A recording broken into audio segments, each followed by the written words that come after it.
My name is Liam. I was 5 years old when my mother died and my world changed. My father cried every night. I heard him whisper her name, but he said we must move on. I didn't understand much.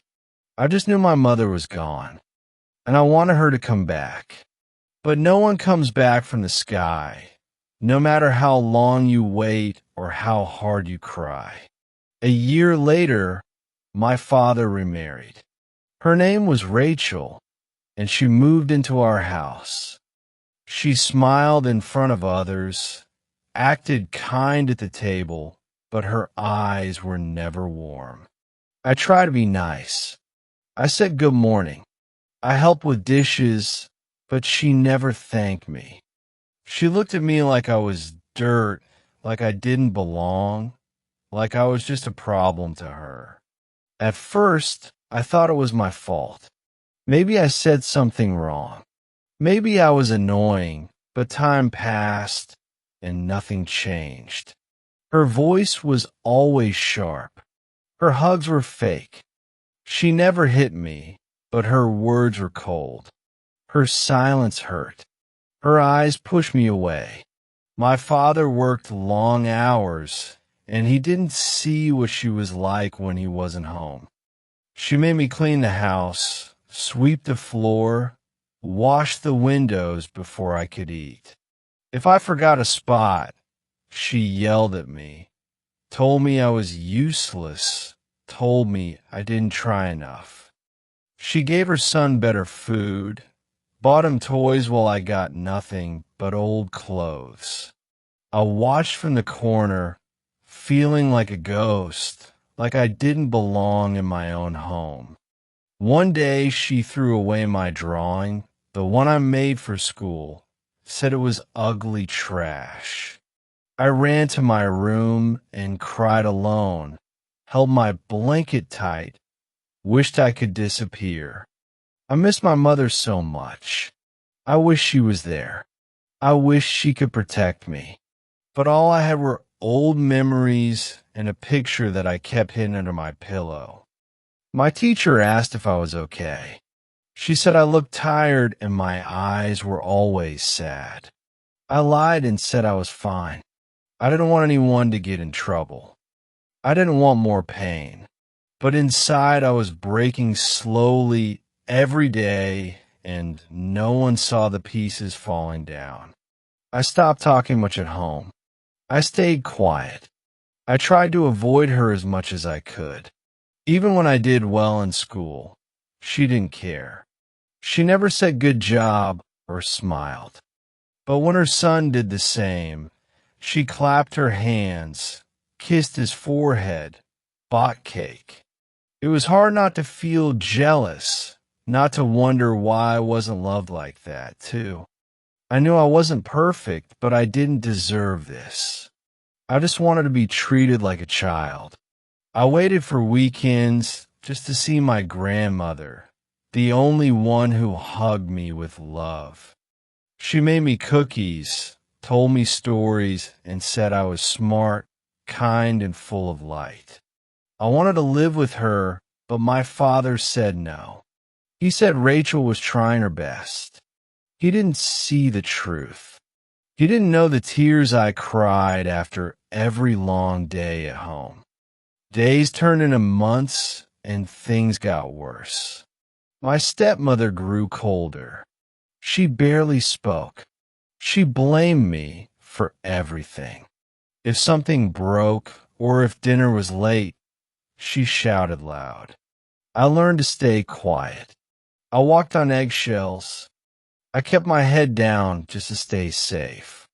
I started to count hours, waiting for bedtime, wishing I could sleep forever and forget. Sometimes she locked the kitchen, said I ate too much, even if I skipped lunch at school. I drank water to feel full. I slept with hunger. I dreamed about food. I hated waking up. Her son laughed at me, called me names, pushed my books down, and she never cared. She smiled when he hurt me, told me I was weak, told him I deserved it for being dumb. One evening I broke a glass. My hand was shaking. It slipped and crashed on the floor. She ran into the room, pulled my ear hard, screamed in my face, said I was like my mom. I didn't know what that meant. I only knew it hurt, both her words and the sting inside. She left me crying in the corner while her son watched TV, eating cake with a grin. I stopped bringing friends home. I was too ashamed. I didn't want them to see the truth. At school, I acted normal, but I was tired inside, like my heart was fading little by little. I looked at other kids, saw their happy faces, and wondered how it felt to be wanted. I wish someone would ask, someone would notice, but no one ever really looked closely. One time my teacher asked again. She said, "Are you sure?" And I almost told her. But then I thought of Rachel and how angry she'd be and how no one would believe me. She always smiled in front of others, spoke sweet words, and made everyone like her. If I said something bad, they'd think I was lying, and she would make me regret it more. My father stayed blind. He worked late nights, came home tired, and barely spoke to me. When I told him I was sad, he said it's a phase, said I needed to grow up and be strong. He didn't see the bruises. He didn't hear the words. He didn't stay long enough to know. He trusted her fully, thought she loved me too. But she never loved me. Not for a second. I started writing in secret under my bed, in a small notebook where I poured my pain. I wrote about my mom, about her warm hugs, her soft voice, and how much I missed her. I wrote about the silence, the cold nights, the hunger, the broken toys, and lonely meals. That notebook became my friend, my only space where I could cry without being judged. One day she found it while cleaning my room, and she read every page with cold eyes. She tore it into pieces, threw it in my face, said I was dramatic, and called me ungrateful. I stood frozen in place. My heart felt heavy, like a rock pulling me deeper into darkness. That night I couldn't sleep. I stared at the ceiling, wondering if I'd ever feel joy again. She told my father I was troubled, said I made up stories, said I was seeking attention. He looked at me with confusion, like he didn't know me, like I was someone else. I tried to explain, but my voice shook and she interrupted, painting me as the villain. He nodded slowly, said I should behave, then walked away, leaving me alone in silence. I knew then I had no one, no hand to hold, no place to run, no love to wait for at home. I grew quiet even more, barely spoke at dinner, and kept my feelings buried inside. I became a shadow in that house, moving softly, breathing gently, trying not to exist. All I wanted was peace, a gentle word, a warm hand, or even just one real smile. But she didn't give smiles. She gave stares and long, cold looks that made me feel small. Her son grew meaner each day. Threw my shoes away, broke my toys, called me a rat. When I told her, she laughed and clapped. Said boys must fight. So I was just soft. I didn't want to fight. I just want to love. But love was something I only read in books. Even the holidays were cold. No gifts for me. just chores and fake smiles for guests. She told people I was quiet, said I didn't like gifts, but no one knew the real story. At night, I cried into my pillow, careful not to make noise, afraid she might hear me. I counted the stars through the window, wishing one of them could carry me away. I was growing older, but nothing changed. Her heart stayed cold. Her voice stayed sharp. Each morning was heavy. Her words were cruel. Her stares were hard. Her love was fake. She acted sweet in public, wore a gentle face, told good stories, made people believe her. At school, I stayed silent, afraid to speak, afraid to trust, afraid they might find out. She hated when I smiled, hated when I sang, hated when I looked happy for a second. She told me I was stupid, said I'd fail school, said I'd be nothing, just like my mother. Her son watched her closely. He copied her words, copied her hate, and laughed at me. He called me weak daily, stole my pencils, kicked my chair, and she just watched. I tried to ignore him, tried to study more, tried to focus, but it got worse every day.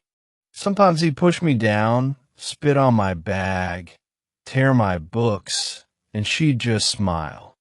Once I fell on the stairs, bruised my knees, and they laughed together like it was a game. No one helped me, not even the teachers, because she was kind in front of everyone. I started staying late after school, sitting in the library, hiding between shelves. The silence was safe. The books were friends. I could breathe there. I could think.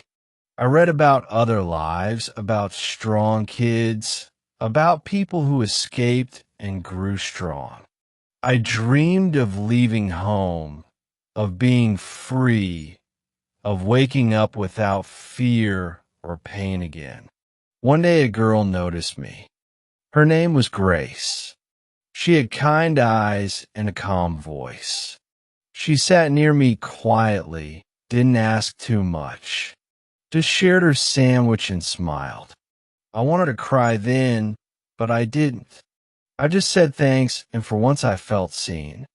We met again next day, shared more words, small laughs, and simple, gentle silence.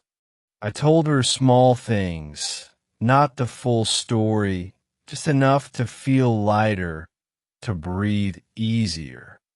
She never judged me, never pushed me, just listened and stayed kind without reason. I waited for those moments, those small talks. They were the only warmth I had all week. At home, things were the same, but I had her now, and that gave me hope to keep going. One afternoon I stayed late. Rain was heavy, the streets were dark, and I walked alone. When I reached the door, Rachel was waiting, her eyes cold, her arms crossed tight. She shouted loud, said I was late, said I was hiding something, said I was no good. She slapped me hard, not just once, and I felt something break quietly inside my chest. I didn't cry that time. I just stood still, looking at her, wondering if she ever felt guilt. But she didn't.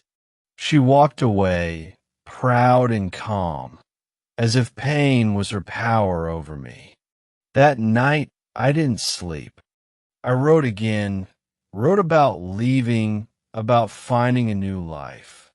I made a plan in my head, a small dream to escape one day and never look back. The weeks passed slowly. School was my shelter, and Grace became my true friend. She told me I was smart, said I was strong, said she saw something good in me. Her words stayed with me. They helped me stand, helped me face each day again. I started to believe a little, believe I was more, believe I deserved a better life. But Rachel noticed the change, saw I smiled more, and she hated it with burning eyes. She asked questions again, searched my room, followed me one day after school. She saw me with grace, and when I returned home, she waited at the door in silence.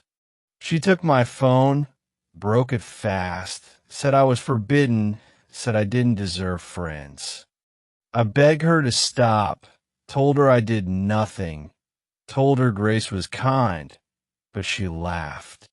She told my father lies, said I was out late, said I was rude, said I didn't respect her.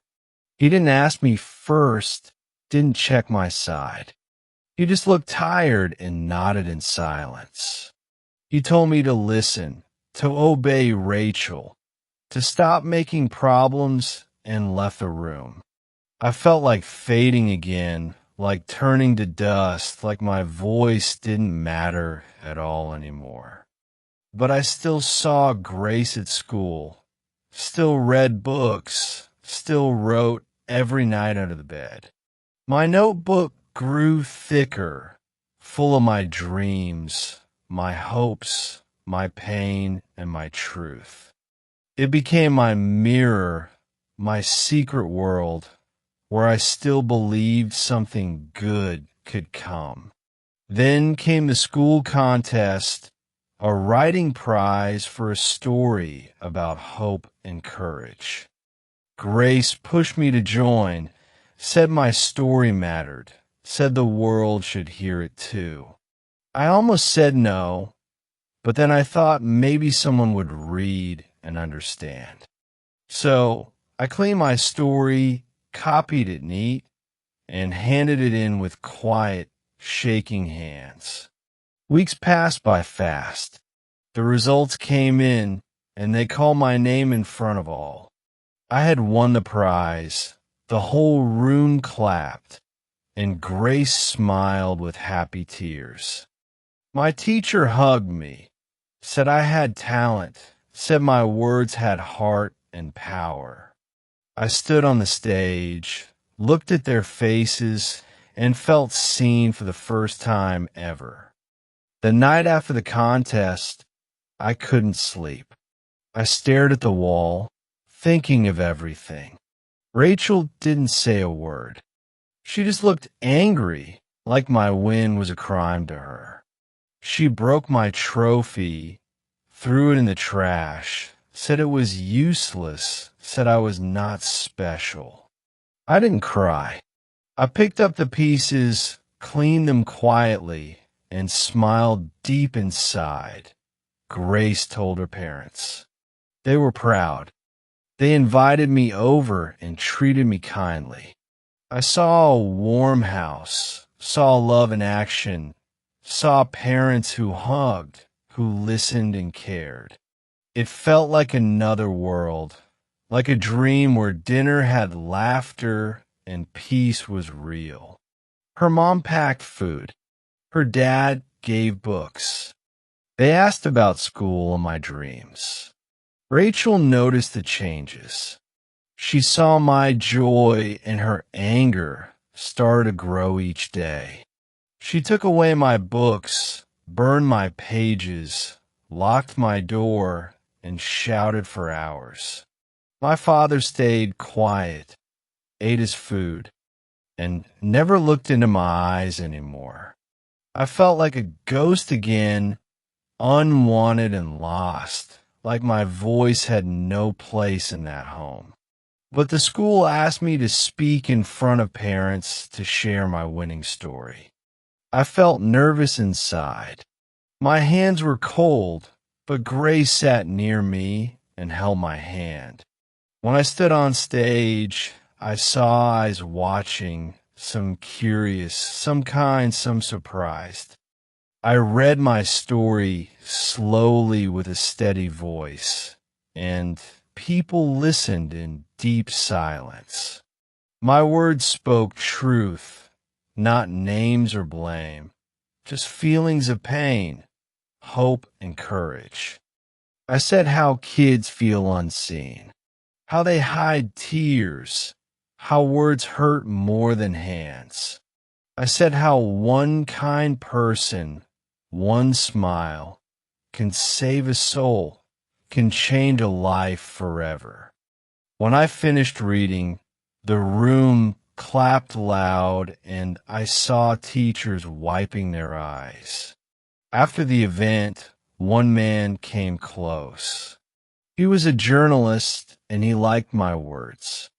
He asked to interview me, to share my voice, to write about young strength and struggle. I agreed with care, asked him kindly not to show my name or mention my stepmother. He respected my wish, wrote with warmth, and the article went viral in just 2 days. People online shared it fast, said it touched hearts, said they saw themselves in my words. Some told their stories, others sent books, some wrote letters and kind messages. My principal called me in, shook my hand, said I had inspired the whole school. For once I felt proud, not just inside, but from others who saw worth in me.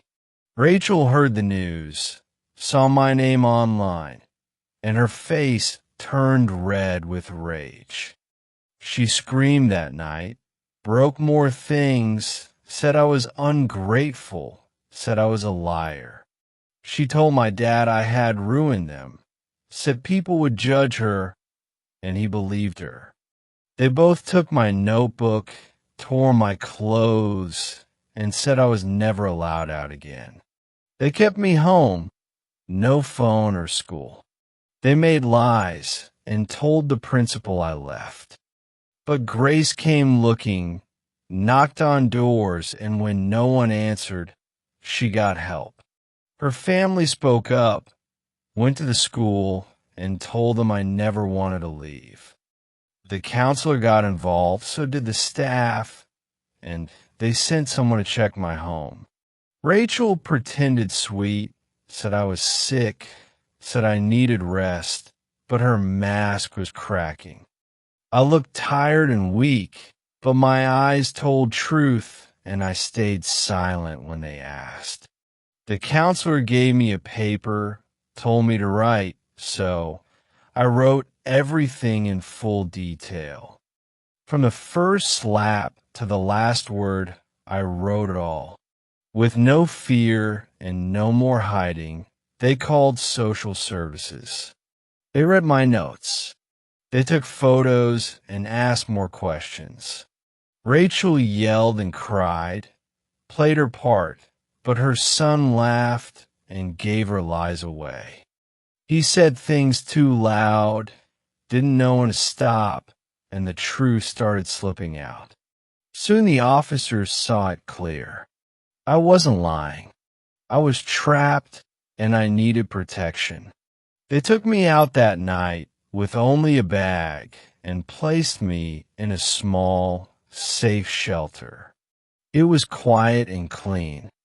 The bed was soft, and the woman there gave me warm food. She said I was brave, said I had value, and told me that safe days had just begun. I sat on the bed, looked at the wall, and felt my chest breathe light for the first time.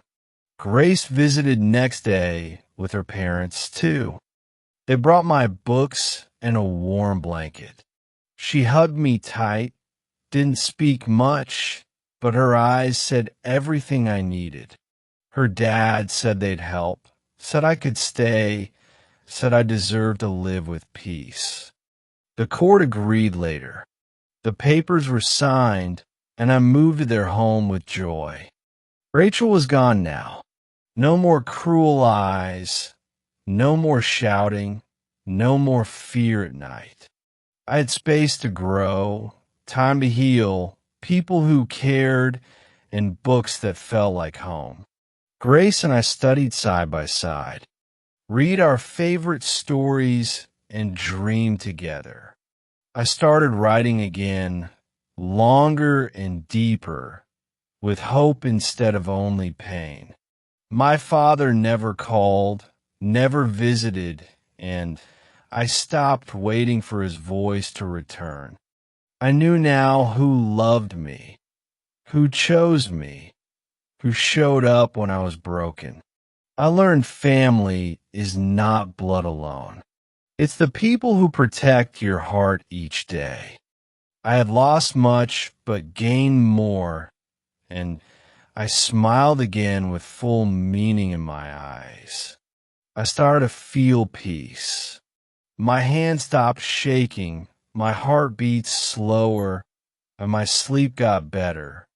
No more screaming voices, no more cold dinners, no more fear at night, and no more broken things. I walked freely now, smiled with reason, looked at the sky, and felt the sun warm my face. My eyes looked forward. My shoulders were light. I was not scared anymore. I was free again. At school, I spoke more. I joined activities, helped other kids, and wrote for the newspaper. Teachers encouraged me. Students respected me. Grace always supported me, and I felt proud.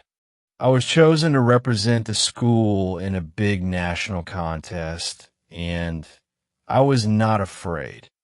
I spoke with calm words, shared my journey, showed my strength, and everyone clapped loud. People came after. They shook my hand, said I gave them hope, and thanked me for my voice. One woman cried, said her son was like me and that my story opened her heart at last. A man gave me a book, said I reminded him of his past, and he hoped I'd keep writing. The judge of the contest smiled, said I had talent, and gave me a scholarship for college. That night I cried, but it was different. It was soft and warm, not sad and alone anymore.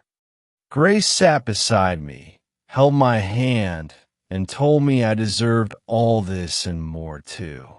Her parents clapped for me, made my favorite meal, and said I brought light to their house. I felt part of them, not just as a guest, but as a son, as a person who belonged there. Years passed slowly. I kept growing strong. I wrote every day and shared my voice with many. I visited schools, told young kids my story, listened to theirs, and gave them hope to keep going.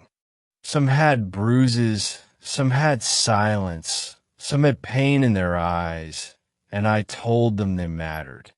I told them healing is real. Kindness is powerful, and one good person can change everything. I saw Rachel once in a store downtown. Her face was tired, and her eyes looked cold. She walked past me, didn't speak, but I didn't feel hate. I just felt sad for her soul. She lost more than I did. She lost love, trust, and the chance to be better than her pain. I wished her peace in my heart quietly, and I walked away with my head held high. My father never came back, never wrote a word, never called my name. And that was okay. I no longer waited, no longer hoped, because I had love from the ones who chose me. Family isn't only blood, it's care, it's effort. It is showing up when you're needed most. I had found that family in Grace and her parents, and I never felt alone again. Now I write books, speak to crowds, travel across cities, and carry my story with pride. I tell people the truth, not to make them sad, but to make them see the light in pain. I tell them we all fall, we all break, but we all can rise again if we believe and try. I tell them a child's heart is soft, but it holds strength, and that kindness always wins. Sometimes I sit alone, remember the rooftop, the silence, the hunger, and the cold rain. But now I smile, not with sadness, but with gratitude, because those days shaped me. I look at the mirror, see a man I respect, a boy who survived and a soul that forgave. I close my eyes at night and I sleep in peace, knowing that love saved me in the end.